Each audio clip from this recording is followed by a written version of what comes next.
नमस्कार स्टूडेंट्स, आपका स्वागत है आपके अपने JMK Bhaskar coaching classes YouTube channel पर। आप अपने मोबाइल पर यूट्यूब खोल करके और यूट्यूब पर सर्च बार में डालिए JMK Bhaskar coaching classes. Channel को सब्सक्राइब करें और आज हम एक बहुत ही रोमांचक, बहुत ही जरूरी, रोचक टॉपिक पर बात करने वाले हैं, जिसका नाम है, आज का जो विषय है वह है संख्याओं पर आधारित। हम क्लास 5 से लेकर के क्लास 10वीं तक, 5th से लेकर के 10th तक की बात कर रहे हैं कि बच्चे पढ़ते हैं, लेकिन ये छोटी छोटी जो संख्याएं हैं ये बहुत बड़ा रूप होती है और इनके बारे में नहीं जानते। तो आज हम बात करेंगे ऐसे ही संख्याओं पर आधारित रोमांचक विषय पर। बात करते हैं हम पहले जो हमारी संख्या होती है, पहला नंबर है प्राकृतिक संख्याएं।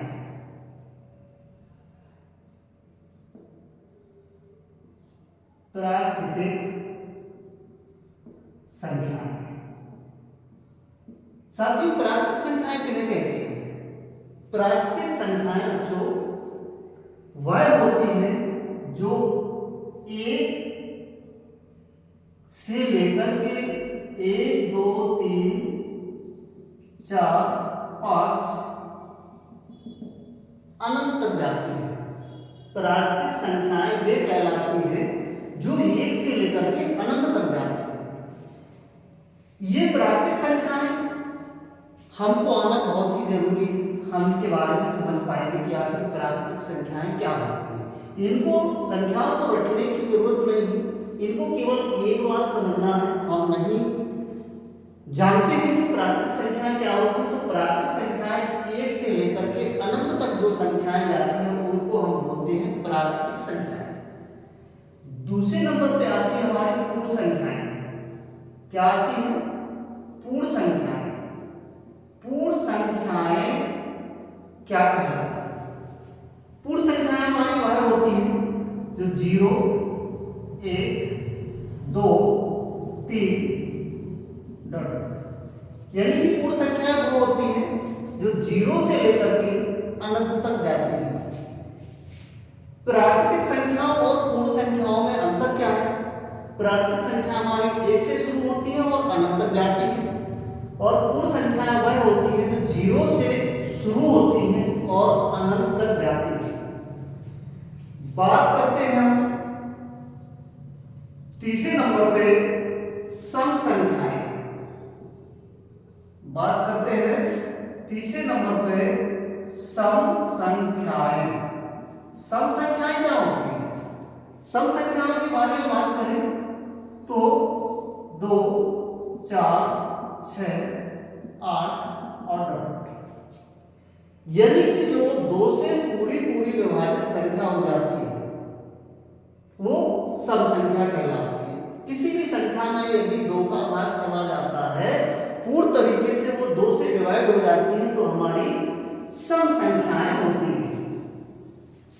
इसी प्रकार से हमारा 4 नंबर आता है सम संख्याओं के बाद विषम संख्याएं।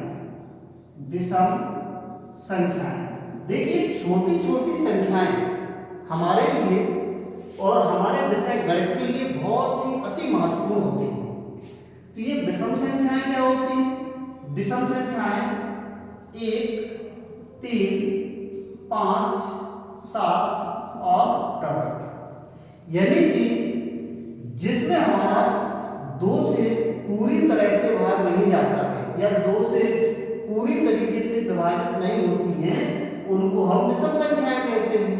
जैसे हम 2 से भाग देंगे तो 2 का पूरा भाग इसमें नहीं जाएगा, यानी कुछ शेषफल बचेगा। और सम संख्याओं में 2 से भाग देंगे ना तो पूरा विभाजित हो जाएगा, कोई भी हमारा शेषफल नहीं बचेगा। अगला नंबर आता है भाज्य संख्याएं। क्या आता है? भाज्य संख्याएं। संख्याएं क्या होती हैं? भाज्य संख्याओं की बात करते हैं तो 4, 6, 8, 10 और बड़े। तो इस प्रकार से भाज्य संख्याएं भी वही है जिनमें हमारा पूरा भाग चला जाता है, वह हमारी भाज्य संख्या होती है। यदि हम 4 में भाग देंगे तो पूरा भाग चला जाएगा, 6 में भाग देंगे तो पूरा भाग जाएगा, कोई शेष फल नहीं बचेगा। इस प्रकार से हमारी भाज्य संख्याओं के लिए जिन संख्याओं को पूरी तरीके से विभाजित किया जा सके वह हमारी भाज्य संख्याएं कहलाती हैं। इस प्रकार से हम 6वें नंबर को लेंगे तो बात करते हैं हम अभाज्य संख्याओं की। कौन सी संख्याएं? अभाज्य संख्याएं। अभाज्य संख्याएं हमारी कौन होती हैं? अभाज्य संख्याओं की बात करते हैं तो ये हमारी अभाज्य संख्याएं जो होती हैं 2, 3, 5, 7 और भी हो सकती है। इस प्रकार से अभाज्य संख्याओं की बात करते हैं तो अभाज्य संख्या हमारी जिनमें हमारा पूर्ण तरीके से जो संख्याएं विभाजित नहीं होती है वो अभाज्य संख्याएं। यहाँ से आप देख सकते हैं भाज्य मतलब पूरी तरीके से विभाजित होना और अभाज्य संख्याएं वो जो पूरी तरीके से विभाजित नहीं होती हैं। इस प्रकार से हमारी अभाज्य संख्याएं होती हैं। बात करते हैं नेक्स्ट नंबर पे परमेय संख्याएं। कौन सी संख्याएं? परमेय संख्याएं। परमेय संख्याएं। परमेय संख्याएं क्या होती है? परमेय संख्याओं की परिभाषा होती है परमेय संख्याएं वह संख्याएं हैं जो p/q के रूप में हो या p/q के रूप में लिख सकते हैं। परमेय संख्याएं वह संख्याएं हैं जो p/q के रूप में हो या p/q के रूप में लिखी जा सके, जहां पर pq एक पूर्णांक है और q का मान शून्य नहीं हो सकता है। q का मान शून्य नहीं हो सकता है, यहाँ पर हमारा शून्य नहीं आ सकता है। जैसे बात करते हैं तो √4 ये हमारी परमेय संख्या है। क्यों परमेय संख्या है? क्योंकि इसको हम डिवाइड नहीं करते हैं, इसका वर्गमूल करते हैं तो ये 2 दूनी 4 और जोड़ी बन के बाहर निकलेगा तो ये किसी के भी बटे में हम 1 लिख सकते हैं, हमारी परमेय संख्या बन गई है।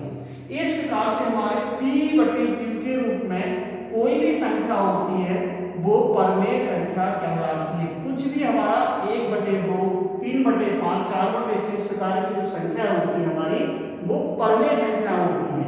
p/q के रूप में मतलब बटे के रूप में लिखी हुई संख्याएं होती हैं वो हमारी परमेय संख्याएं होती हैं। परमेय संख्या p/q के रूप में हो या p/q के रूप में लिखी जा सकती है। ये p/q के रूप में लिखी नहीं थी, इसको हल करने के बाद p/q के रूप में हम लिख सकते हैं।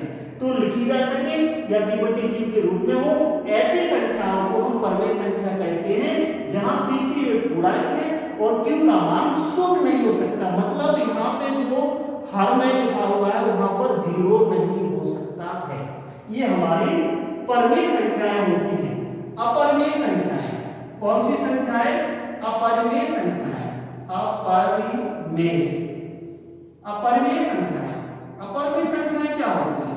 अपरिमेय संख्याएं परमेय संख्याओं से हमें याद हो रहा होगा कि अपरिमेय संख्याएं क्या होती है। जैसे हमारा √5 ये हमारे p/q के रूप में हम इसको नहीं लिख सकते हैं। √7 √11 इस प्रकार से और भी हो सकती है। तो ये हमारी अपरिमेय संख्या है। और ये पाई जो होती है ये भी अपरिमेय संख्याओं में आती है क्योंकि इसको हम p/q के रूप में नहीं लिख पाते, ये हमारा कुछ शेषफल बचता है। तो इस प्रकार से हमारी अपरिमेय संख्याएं होती है। सबसे छोटी अभाज्य संख्या, सबसे बात करते हैं सबसे छोटी अभाज्य संख्या। सबसे छोटी अभाज्य संख्या जानते हैं क्या होती है? सबसे छोटी अभाज्य संख्या क्या होती है? सबसे छोटी होना चाहिए और अभाज्य मतलब पूरी तरीके से विभाजित ना हो। तो सबसे छोटी अभाज्य संख्या 2। सबसे छोटी अभाज्य संख्या क्या होती है? 2 होती है। फिर बात करते हैं सबसे छोटी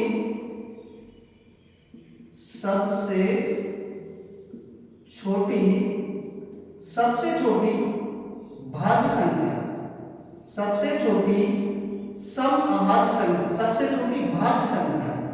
सबसे छोटी भाज्य संख्या।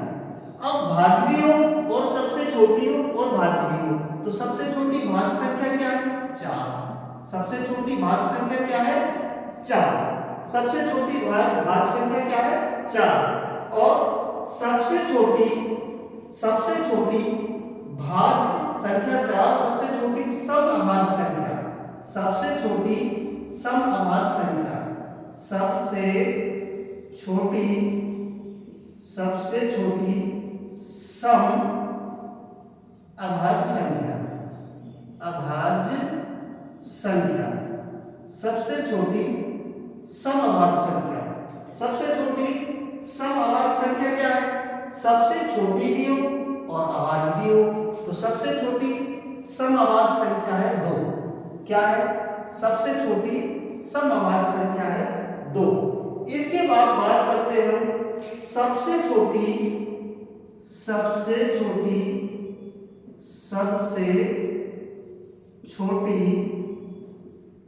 प्राकृतिक संख्या, सबसे छोटी प्राकृतिक संख्या।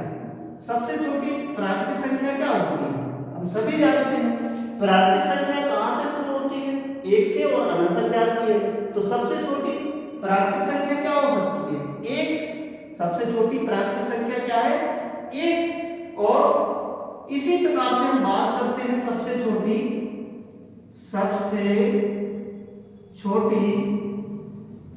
प्राकृतिक, अब बात करते हैं पूर्ण संख्या की। सबसे छोटी पूर्ण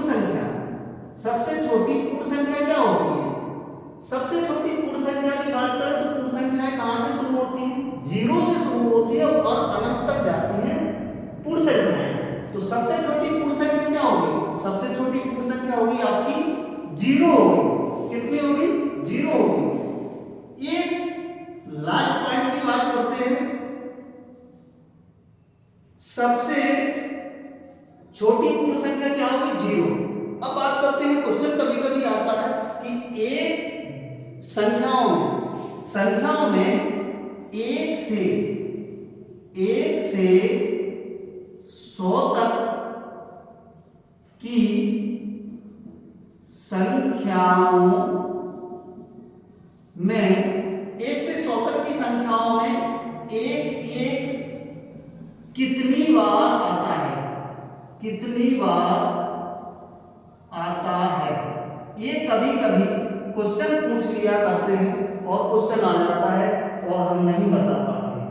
आप सोच के देखिए, आप बताइए 1 से 100 तक की संख्याओं में एक कितनी बार आता है? फिर हम उनको गिनेंगे। 1 10 में भी एक आता है, 11 में भी 2 बार एक आता है, फिर 21 31 41 51 61 71 81 91 और 100। ये सब मिला के एक को हम ऐड करेंगे, जोड़ेंगे, तो 1 से 100 तक की संख्याओं में एक हमारा 21 बार आता है। 21 बार आता है। कितनी बार आता है? 21 बार आता है। तो बच्चों, इस प्रकार से हम ये छोटी छोटी संख्याएं जो हमारी होती हैं, ये हमें क्लियर होना चाहिए। प्राकृतिक संख्याएं हमारी 1 से शुरू होती है, अनंत तक जाती हैं। पूर्ण संख्याएं जो हमारी 0 से शुरू होती है, अनंत तक जाती हैं। सम संख्याएं 2 4 6 जो पूर्ण रूप में होती हैं या 2 से पूरी विभाजित हो जाती हैं, इस प्रकार से बोल सकते हैं। विषम संख्याएं जो हमारी 2 से पूर्ण तरीके से विभाजित नहीं होती हैं, विषम संख्याएं जैसे 1 3 5 7 9, इस तरीके से हमारी विषम संख्याएं। भाज्य संख्याएं जो पूरी विभाजित हो जाती है वो भाज्य संख्याएं। अभाज्य संख्याएं जो पूरे तरीके से विभाजित नहीं होती, जिनका कुछ ना कुछ शेषफल बचता है, वो हमारी अभाज्य संख्याएं होती हैं। परमेय संख्याएं p/q के रूप में होती है। परमेय संख्या वह संख्या है जो p/q के रूप में हो या p/q के रूप में लिखी जा सके, जहां पर pq एक पूर्णांक है और q का मान 0 नहीं हो सकता है। ये होती है हमारी परमेय संख्याएं। अपरमेय संख्याओं की बात करते हैं तो इनको हम p/q के रूप में नहीं लिख सकते हैं। इनको हल करने के बाद कुछ ना कुछ शेषफल बचता है। सबसे छोटी हमारी अभाज्य अभाज्य संख्या जो होती है वो 2 है। सबसे छोटी भाज्य संख्या क्या है? 4 है। सबसे छोटी सम अभाज्य संख्या, सम भी है और अभाज्य भी है, वो है कितना है? 2 संख्या है। सबसे छोटी प्राकृतिक संख्या, सबसे छोटी प्राकृतिक संख्या 1 है और सबसे छोटी पूर्ण संख्या 0। 1 से 100 तक की संख्याओं में एक कितनी बार आता है? 21 बार आता है।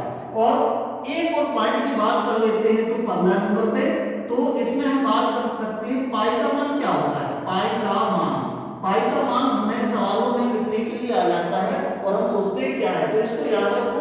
पाई का मान होता है 22/7। कितना होता? 22/7 या 3.142। ये हमारा पाई का मान होता है। इस प्रकार से आप बहुत ही अच्छे तरीके से इस प्रकार के वीडियो देखने के लिए आप अपने YouTube channel JMK Bhaskar coaching classes YouTube channel को सब्सक्राइब कीजिए और ऐसे ही लेटेस्ट वीडियो देखते रहिए। इस प्रकार की जानकारी आपको और इन वीडियो को देखने के लिए मिलेगी। तो इस प्रकार से आप YouTube चैनल को सब्सक्राइब करिए, शेयर कीजिए। थैंक यू बच्चों। इस प्रकार के और भी लेटेस्ट वीडियो लाएंगे।